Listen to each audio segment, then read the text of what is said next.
This is how you set up a gun. If you look at it, I have the valve set at 40 psi. Bring it up to about 45. When you go to your gun, you're going to have your pressure. Is it going to focus? All right, you have your pressure. When you pull a trigger, see how it goes down to 30, I say about 28, from 40 to 38. What I did was, you set this valve here. See, I didn't understand it before. That's why in the video before I said that I just wide open. You set this valve here. The data sheet will say the gun pressure is 50 psi, but the tip pressure is 10 psi. How you get the 10 psi is from setting this knob here. So when you pulling on, let me see if. So when you pull your trigger, the pressure goes down. That's where this knob comes into play. You can turn it down, where now you're putting the full 40 psi through there, or you can back it out and control the tip pressure. That's how you control the tip pressure. 12 psi.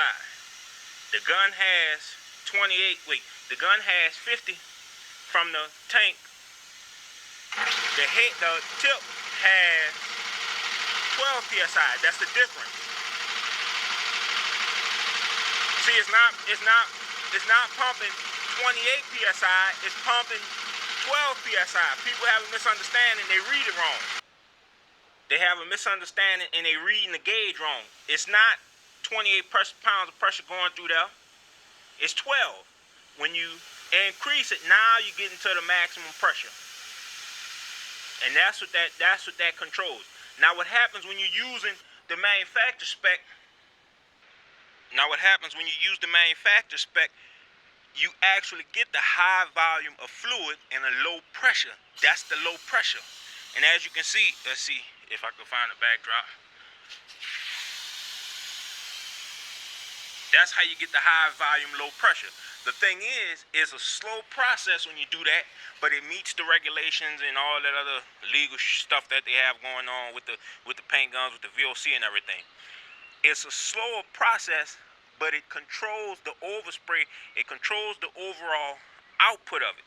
It lowers it, and it makes it slow. I'm going to show you when I was doing my primer how it took a long time to do the primer, but I didn't have all that gas in the air, and I didn't have all that. Here's my primer work. I didn't have all that gas in there, and it didn't have overspray. It didn't have all that, so it met the manufacturer specifications for the government controls or whatever. But it didn't have the overall spray and stuff. And when you see the guys at the shops and stuff doing it with the high pressure tips and stuff, that's because they speeding up their work. So basic understanding, they say you get 35 miles to the gallon.